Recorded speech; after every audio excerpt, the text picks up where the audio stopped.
Welcome to the Big Circle with your host, Derek Followell. I'm Ivy Heron Jr., and we have a special guest with us today, Mr. Zachary Bland. And he is with Innovative Automotive downtown Paragould, and we're so excited to have you here, bro. I'm glad to be here. Absolutely. So we're starting a series, and Zach just happens to be the first person in that series, but we're starting a before and after series. Literally, it is what it says it is. We're going to talk about some things that have happened before in life, the things that happened after the difficulties, and we're super excited about this series, and I can't think of a better guest to have than Zach. And I say that not even knowing Zach, but Ivy knew Zach, and he just told me just a small piece of his story, and I was like, we got to get him on the podcast. So Absolutely. That's how you got there, him running his mouth. Amen. Is there anything new about that? Haven't I done that for the last 12 years? It'll be okay. I just learned to do good things nowadays. There you So. go. All right, Zach. Awesome. So we're going to start off like this, man. So literally, we are talking about before. When I talk about before, I want to know before Zach. I want to get down to the root, like what made you tick, what made you flip, what made you click. And so we get a perspective too. So Zach now is a successful business owner here in Paragould, Arkansas. Way to go. Does mechanical, and he can go into that in a minute with Innovative Automotive. Big contributor to the community now. So He needs to be one of our sponsors, don't he? Absolutely, it's just $100 right now, but prices are going up here soon. So get on Can when I you can. borrow some money real Get quick? him, Mark. Oh, that's awesome. But yeah, man, it's a true success story of what really happens when somebody actually decides to change their mindset and what they want to do going forward in life. And Zach made those changes, and I was along the journey with him in John 3:16 Ministries to see the change. I was there a little bit before him, and we're excited to have you here. Yeah, bro. I'm excited to hear those stories as well. I am So, glad to be here. The floor's yours, bud. Tell us how before got started. Okay. I'll start where I always start. I travel around, speak to a lot of churches, events, places like that. And so you have to know where my story started. You got to know, like, the setting of it. I was born in Jackson, Mississippi. About 4 years old, we left. My father was a firefighter. My mom was a stay-at-home mom. And I grew up, I'll say this, two of the best parents still you could ever ask for. And as it goes, sometimes there's that black sheep. And thankfully for the good Lord, now I'm not. But Right. so we moved to Hot Springs, Arkansas. I'm not a native to Paragould. We moved to Hot Springs, Arkansas when I was around 4 to 5 years old. Dad became a plumber then. He quit firefighting when we left Mississippi, and he started plumbing. So in that, He went from fire to water. Right. Okay. Pretty cool. He changed teams. Yeah. So I grew up. This is a big part of my story. I am the grandson of a Baptist pastor, so I've grew up my whole life in church, eating goldfish underneath the pew, trying to figure out why the little bit of grape juice was in a clear cup. Right. I was that kid grabbing your shoes during church. Right. And I grew up physically underneath the church pew 4 or 5 days a week. We were either in church service, doing youth, the food pantry, outreach, stuff like that. So, Looking back, I want to ask a question before you go further. Looking back, oftentimes I hear these horror stories about how kids grow up and they resented all that time. Their parents drugged them to church and made them serve and do food pantry stuff. I wouldn't change it at all. I actually enjoyed it. And looking back at some of my fondest memories, Cool. because seeing who my parents are. Likewise. Yeah. I think when you're in your 20s and you're hard-headed, in your teens, being rebellious, you say that stuff. But when you get older, it's not true. Yeah. As I look back, because I was the same way. I hate going to church. Not true. Yeah. Right. Yeah. So I grew up in the church full-time. The second big part of my story, I was homeschooled. So I had no friends. My brothers and sisters. So I didn't really know. I thought church was like as big as the world got, I guess you'd say. Right. So this is a plug for all you people that think homeschoolers do not have a great personality. I met this guy. He would talk to a stop sign. Yeah. So there's a plug for all you homeschoolers. So somehow my mother, it's funny to think that I'm the one that ended up going the route I did, because I don't know how you can stay at home with your kids and then always be there with them. My mother is probably one of the strongest people I know. We're still really close to this day, and my father the same way. Through all the trials of life and all the things you put people through, being a drug addict, they never left me. And that's something that brought me back to church, when I saw those people that they didn't leave, you know, and they treated you the exact same, whether you were walking out of McDonald's and you were doing really bad, or whether they saw you with your family. That just consistency, that's what brought me back to the church.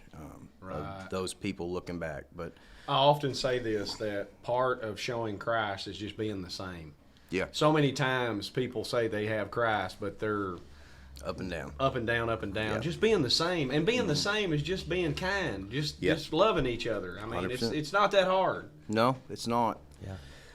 So Yeah, we're called to love. We don't gotta like everybody too at the same time. yeah, But I got another plug on that. Most of the people that I thought I didn't like well, I just had to get to know them better. When That's I right, did, that's right. I found out I liked them. mine was the fact that I was just like them normally. Right. Yeah. So- Truth. Yeah, Yeah. absolutely. The angry guy's mad at the angry guy. Yeah. That's how it goes. It's pretty cool that you brought up that. You know, we went to John 3:16 together, and I was kind of explaining the story when you first got there. I'd been there about a month, and when you first got in, boy, you were mad.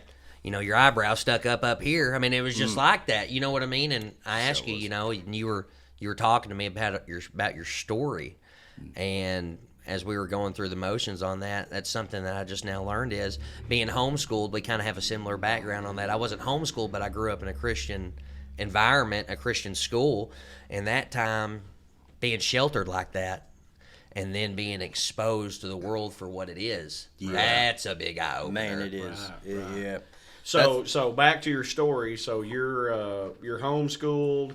Your parents just stayed consistent, even through your struggle. Let's talk about your struggle. How did it happen? When did it start? And Cool. We will pick right back up at that. So, 3 things. I was homeschooled. I grew up in church. I didn't have any friends in this kind of like I sit on. I got this piece of paper. Well, it's a piece of plastic about 3 inches long, 1.5 inches tall. And I got my first truck at 15 years old. In that, my dad had a young man he was best friends with. So his son was my age, and he was in a public school. I'd never known anything but people at church, other than strangers you see at the gas station. right. So I began to hang out with him, and then I got a driver's license, and then as teenage kids normally do, the whole world opened up to me, something I never knew. I don't know if it was just the newness of it, being sheltered. That small piece of plastic changed my life for a good at least decade and a half. And so from that, it started really early, as most people with our background does. It starts pretty early. From the first time you try whatever it is you like, you know, in that moment that's what it is.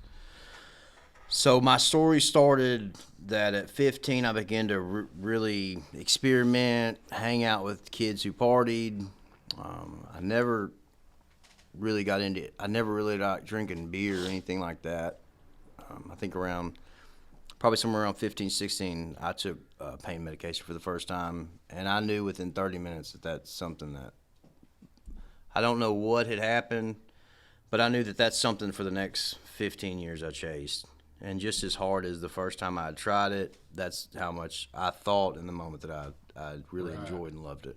So when this was happening, and you start exploring these things, is your parents noticing behavior changes? Do they know what's going on? Or are they just naive to the fact of it? Well, no, my parents weren't naive to the fact. They didn't know what it was. I think they thought it was a 15-year-old kid who got his driver's license and was chasing crazy. women and acting crazy. Yeah.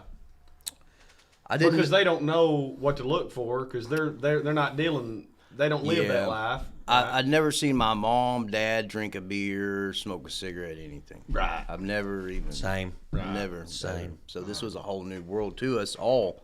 not just me, but to my family. Yeah. And I didn't know anything about addiction until I was probably I can remember the day like it was yesterday. So at 16 years old, I graduated being homeschooled. So now it's time to go to work. And I was working around construction crews, people like that, guys who were twice my age and who had lived twice the life.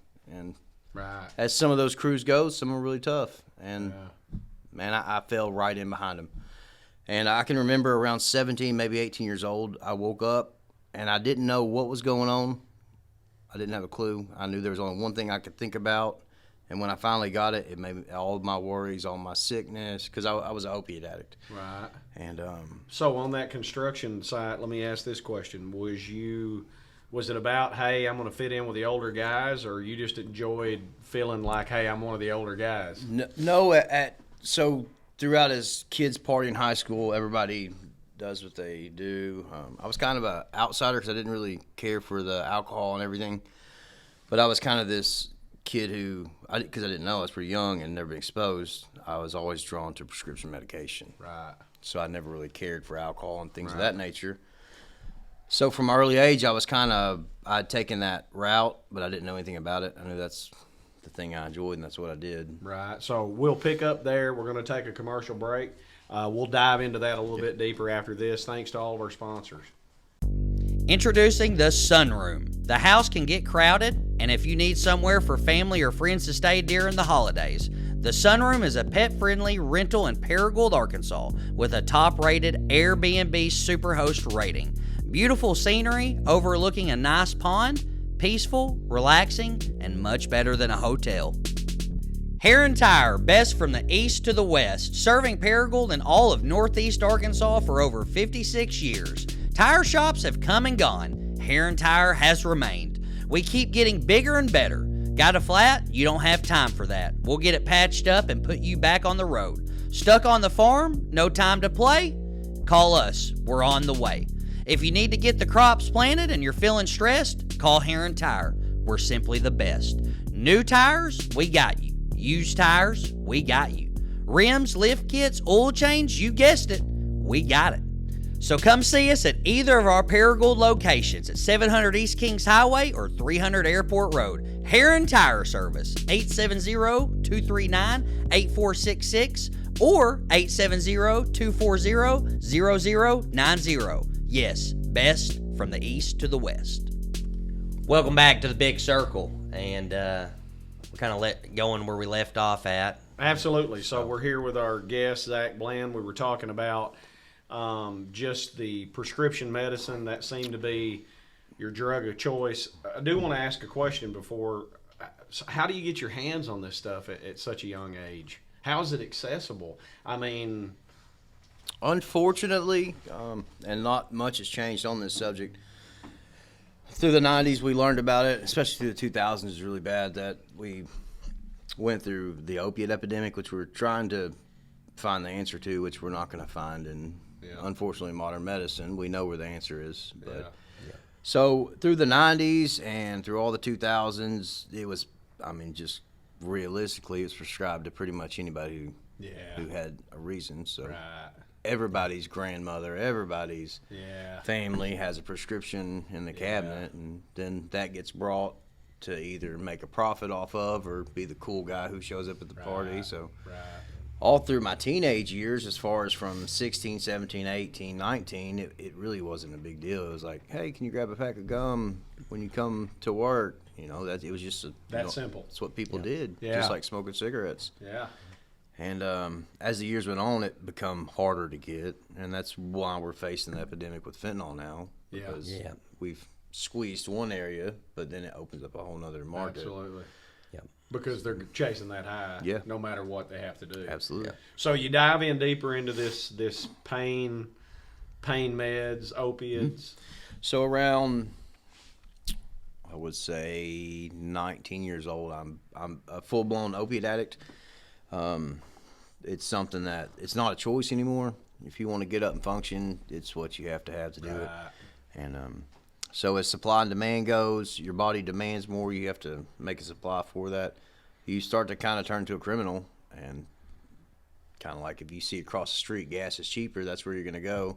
That's how it became with stronger pills. Right. And then those pills led very quickly into heroin. And so all my 20s, from 20 to 30 years old, that's what, maybe about 19 really. From 19 to 30 years old when I got to John 3:16, it started with just like prescription medication changed throughout the years. Right. That's how heroin changed, but it went to fentanyl. Right. So the heroin happens because I'm getting to the point I can't get my hands on what I need. I got to chase the high. I got to have something else. Right, and the Why price heroin? as well. Supply and demand. It's what's okay. there. Yeah. And the thing about that was you could spend, let's just say simple numbers, you could spend $100 there when it would cost you $500 to buy prescription pills. Oh, wow. And it would last for 3 more days. Wow. So it's kind of a road that's already laid out, unfortunately, that you just fall off into. Right. So for all of our listeners that don't know, how to use heroin? What I mean, there's a lot of needles? different ways. Is it, Well, it's just like saying it starts off pretty simple. You're gonna smoke it or ingest it, snorting it, and then before you know it, you look up and it's 10 years down the road. And for the past 10 years, 365 days a year, 25 times a day, you've stuck a needle in your arm. Right. If you get lucky to last that long and you don't end your life, unfortunately, from overdose.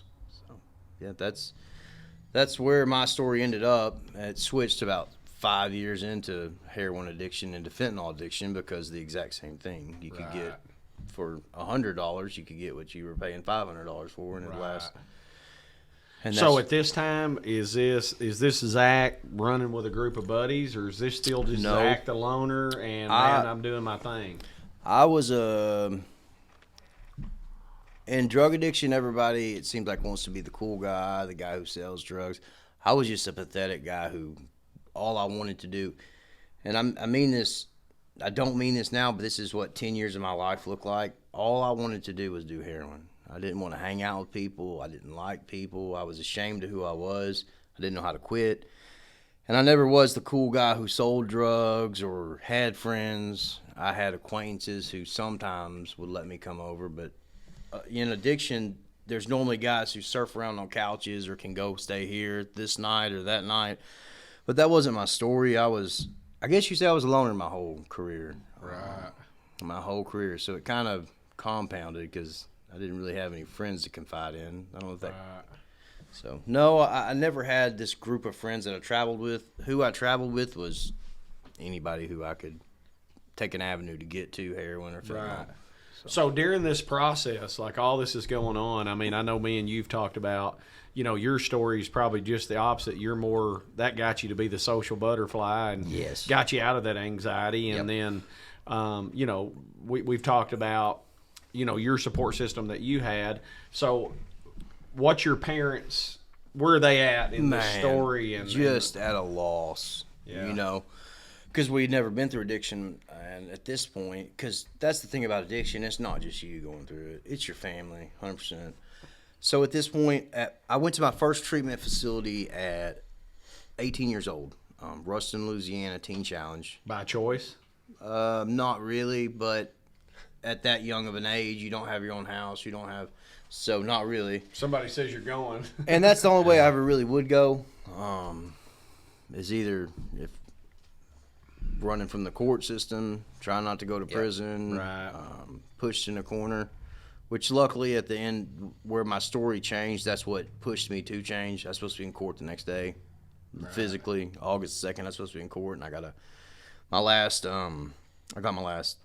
my bail receipt from the last time I got bailed out. Says, hey, you must appear in court on August the 2nd. And, well, I didn't. I got accepted into John 3 on August 1st. So it all worked out. I do not recommend that at all. But it worked out. There's a better way, right? Yeah, there's a lot better way. He said, when I came in, I looked at him, I said, what's your story? He said, I'm on probation in 5 different counties, and I just ended up here. But it all worked out for the good. Yeah, that's for 9 sure. months of weed eating later. Man. Oh, let's not even get started. No, I got lucky. You got lucky? Not when you first got there, because me and you. He's going to cry. No, I had me in the print shop. Yeah. I'll go off. Thanks, John 3 and Jesus for saving my life, but that weed eater, John. I asked got a it question good. about a weed eater one day, and he went on a 30-minute tangent about he's got PTSD. Yeah. with a I'll weed pay eater. whoever to Yeah. weed eat. So Man. you didn't have to go that route. I think I was placed on the weed eater for a couple days, and then I went straight to the mechanic shop Oh, for 6 way months. to go! See, it Yeah. happens. Lucky when you, dog, It helps when man. you got talent. Man, right? it was a blessing. I told them I changed tires. They never put me in the tire shop. Not one single day. Put me in the print shop. I asked about a gym, then I'm on Well, the that's weed eater 'cause for the your next name was 5 Heron. months. They wouldn't give him. They sent me. Never mind. He's a No, good- he's they a sent good me- weed I eater. can't I'm even. just messing with you. They sent me to another tire shop. I'm Can you just imagine messing that? with you. So anyway, so your parents are just at a loss. You go to Teen Challenge, and what happens there? Man, I stayed for about 30 days and then left. How did you leave? I mean, They called my parents. I told them I didn't want to be there because I was from Arkansas. And how that process works is, and this is what was different at the end of my story you'll hear, is that every treatment facility I ever walked into, this is just how it went. Because at the end of addiction, you don't have any money. So your parents write them a check, you unload your bags, and we'll see you whenever they let us come see you. So at this facility, they made sure you left enough money for a bus ticket. Right. I don't know how I feel about that. That didn't seem too, hey, we're going to help them out, you know. here's your bus ticket, right? But so that my parents come down and picked me up, and I believe I went to one more facility after that. And what's kind of crazy about my story is that around 20 years old, I actually had managed to get clean for, I think, about 2 years. And I went to seminary school. And Wow. yeah, so, and I'd always wanted to help people. So I ended up going to Southwestern Assembly of God University in Waxahachie, Texas. And just how addiction is, if you don't get to the root of the problem, it's not sobriety. Yeah. Right. It doesn't matter about Yep. being sober. Yeah. If you don't get the real problem handled, Yeah. it's going to come back. Right. I think too many times I see this. People hide behind sobriety. Right. And it's just I'm sober, but I'm still jacked up. Yeah, right? yeah, absolutely. And you got to deal with being jacked up. Yeah. You know. Yep. Because that's what you do to cover being jacked up. Yeah. Right. So, Yeah. Right. so I moved to Texas. I started going through seminary school, and I was actually working with a really big church down there. And I remember I was coming down, and I had a motorcycle wreck. And, man, I at this point in my life, I can tell you, my life was awesome. And I had moved away. I was in college. I was working with this church, and I loved life. So and the motorcycle accident, it was literally just an accident. I got put right. A lady pulled out in front of me, and I had to lay a bike over and folded this wrist back. And I never even thought about going back to addiction.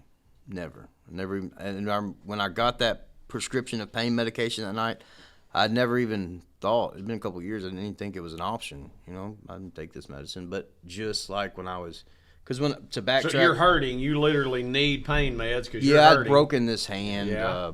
and they ended up putting some rods and screws in it. And what had happened, just like when I was around 10 years old, I started getting prescribed pain medication for cluster headaches. And my parents didn't know, you know, they never knew Yeah. addiction. And I remember distinctly sitting in the kitchen taking that medicine about 9 or 10 years old, and I liked it. Yeah. But I didn't know what it was. Yeah. So Yeah. fast So forward. you're taking this medicine for your wrist. The first pill you put in, you're like, I knew man, exactly. oh, it did mess you I up. knew exactly. We'll dig a little deeper into that after the commercial. Yeah. We'll see y'all when we get back. Quality Voices, hiring now for daytime and nighttime shift. They are a faith-based company that works on behalf of political endeavors and nonprofit organizations. You can fill out an application at 5510 Southwest Drive, Suite 4. They have great management, great family atmosphere, and a great environment. Quality Voices, Jonesboro, Arkansas. Leisure Comfort. At Leisure Comfort Heat and Air, we provide friendly heating and air conditioning repairs done right. We repair all major brands and give reliable options to get your system working properly. In the unfortunate event that a new equipment is necessary, we can make the installation seamless and easy. We install all major brands with free estimates and flexible financing options. Upgrading your HVAC system has never been easier. Whether you're looking for HVAC system, repairs, seasonal maintenance, new equipment, or general construction needs, our trained technicians will get you on the best path to enjoying a comfortable home environment. J&M Trailer Sales and Service. J&M Trailer Sales and Service. Huge selection of trailers, trailer repair, and prices so low, it's stupid. Also, if you don't want to commit to buying a trailer or a piece of equipment, they rent it out as well. Trailers, car haulers, skid steer, excavators. J&M Trailer Sales, located at 2510 South 2nd Avenue, Paragould, Arkansas. Welcome back once again to the Big Circle. We're excited to be back, and we're excited to hear the story that Zach's been telling us. It's been real and authentic, and I'm thankful for my friendship with Zach. And absolutely, Derek, you go ahead. So we were talking about sobriety, and a lot of people just hide behind sobriety. Being sober just ain't enough. There's a lot of people that are sober and still jacked up, and they deal with being jacked up with drugs, right? They don't actually deal with the root of the issue. So you have this motorcycle accident, you get the prescription, you're back on the saddle. Yeah. So I found one thing good about addiction in my whole life of dealing with it and what I do now in life is that addiction is universal. I don't have to wake up and drink a gallon of vodka to understand what that guy's going through, or to be a heroin addict, or to be a crystal meth addict. It's all the same because of what you just said. If you don't deal with your problems, what's really going on, drugs are just a mask for it, and you'll go back to it. Yeah. So at this point, I knew this was about 8 o'clock at night. I took that first pill, and this had been years. I'd been sober at this point, probably about 2 years, and I knew within the same thing, 20 minutes, I knew that this was a problem. Wow. And that led for, probably the next I probably put another 10 years behind that, unfortunately. So you're in seminary school when this happens. Yeah, I was in seminary school in the middle of this. And where my story ends up at the end of all of this, I'd found myself, I'd moved back. I'd been to 5 or 6 treatment centers. Always wanted to help people. And I'd always found myself, because I grew up in church. And I'll say something that's really funny real quick about this, is that I remember the day where I realized that church wasn't what it was all about. It was really a relationship with Jesus. Because at the end of my addiction, trying to figure out life and to do these things, I found myself in the back of a church, overdose, supposed to be going out on stage to talk to a group of young adults. And I was struggling with addiction at that point because I didn't deal through the problem. And I'll never forget when I read James 1:22 sitting in it was at John 3:16 at the Saline County House. And it felt like a grown man punched me in my mouth because I realized for the first time in my life what I missed. I grew up in church. Tell our listeners what James 1:22 is. So James 1:22 says this: don't merely listen to the word and so deceive yourself. And when that hit me like a ton of bricks. And then this next part is what I've learned to do in life. Do these 4 words. Do what it says. Yeah. That's simple. Yeah. Man, and I'll never forget that day because so you got to realize I'm 30 years old at this point, and from 16 to 18, I'd done drugs. At 18 and up, I become a drug addict. So for 12 years at this point, I've been a drug addict, and I've been chasing after something that I couldn't really figure out how to fill this void. And I'll never forget because I would always go back like we just talked about. Right. I would be sober for 30 days. I would go to this. I've been to I don't even know how many states. I've been to 17 long-term facilities and I'll never forget where I realized where it all went wrong because I grew up in church. I knew I'd been to seminary school. I'd worked in the church. And I realized that day, I'll never forget. I wish I knew the exact date, but I don't. I know about around where it is, but I'll never forget that. Man, and from that day on, it's the funny thing about following Jesus is that you never be perfect, but once you realize what it's truly all about, it's not about going to church. Clicked. Man, and you never forget that day. You know what's so wild, too, he was saying that. I mean, everyone at this table has struggled with addiction in their past, and my wake-up was my early 30s. Yep. My wake-up was Early 30s. early 30s. And yeah. early 30s. 30 years old. Yeah. So, I mean, it's just, I don't know what happens in that time frame. I mean, I had somebody ask me the difficult question one day. One of the young people at church said, what age were you when you became a man? And I said, man, Wasn't 18. I'm ashamed to answer this. Wasn't 18. It wasn't 25. I was in my 30s, literally before I knew this is what a man's supposed to do. And a man's supposed to do what he's supposed to do, and that's what you decided and figured out through the Word. Yeah, absolutely. So my story after this, I there's two things I realized after that, because I had been just, and I was at this great loss in my life because I was really searching. I didn't want to be a drug addict. I didn't do it because I enjoyed it anymore. Right. I'd crossed that threshold of enjoyment, and that was gone. It was to survive. It was just a way of normal. life, and to be normal, but to be normal outside society because you're not even You're not normal. And it's a miserable life. So I thought I'd found the answer, going to seminary school, but that's what's so wild about this story is that you can be lost no matter where you're at in life Absolutely. if you do not truly know Jesus. You could be lost under a steeple. Absolutely, and I was, many of them, Yeah. from this state to that state. And, I had, like I'd said, 17 that we can count. This doesn't count detoxes and short-term facilities and things like that. I did almost a year in 30-day programs in the same place. Wow. And, I remember at the end of my run, that's odd how the 30s work. I'm not sure what that is significant of, but it's a lot of people's stories. It's crazy when you were talking about a lot it. of Like people's every one of stories. us are in the same age bracket. And I remember that I'd walked into every facility. My parents would write a check. We would unload my bags. I would go to detox. They'd come pick me up. And that was just the cycle of my life. Right. And then I would mess up and relapse. Man, and I'll never forget the end of my story because the only people who were there, it wasn't, because I never had real friends. And I never even really had drug friends because I was just kind of a loner. Yeah. I remember my dad, I'd never heard of Charlotte, Arkansas, and at this point I'd been to almost every place in Arkansas that was reputable, and a lot of them that weren't. And, man, I remember my story changed here. God can use whoever he wants to change your life. Right. I was at one of the only people I've ever really called a friend. I'd overdosed about 4 times in a week and a half at his house. And I was over there doing what I was doing. It was a guy that I would purchase from. And I was putting a needle in my neck, looking in the mirror. And he come up behind me, and he was like, man, you got to do something different. You're a good person. He said, you can't come back here because you're going to end up getting me in trouble if you actually die here. Right. He said, and I'll never forget these words. I'll never forget where I was at. He said, I went to this place. It's called John 3:16 Ministries. I did an interview. I'm not ready to go, but I think it'd be really good for you. Right. You got to remember, I've been to in-state, out-of-state, every state that touches Arkansas. Right. Been there, done it. Right. Never heard of this place before.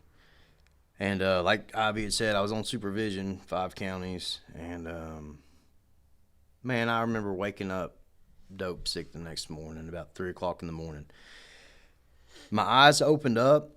I was at my parents' house at this point, and I will never forget this. I opened up, and it's like I knew where I was going.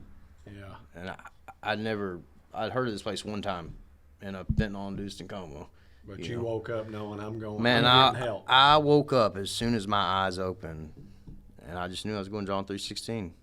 And for some reason, at 3 o'clock in the morning, I got on my phone. I didn't know they had a website. I just started Googling it. Right. And the next morning, so you got to realize I'm in 5 counties. All at John 3:16, you can't just go. They have to talk to all your people. Yeah. Man, so I called the first county. Yeah. Told them they knew me. I said, guys, I'm not coming to see y'all. I've got to go to help before I die.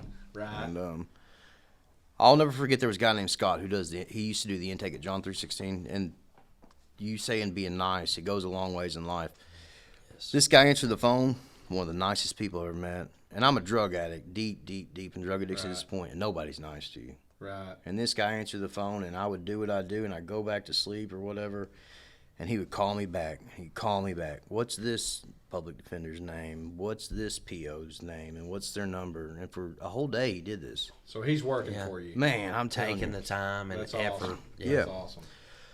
So I called the last people back, and I'm like, hey, look, this is my hometown. And I told him straight up, I know I'm supposed to be in court. I'm not coming. I got to get some help. Yeah. And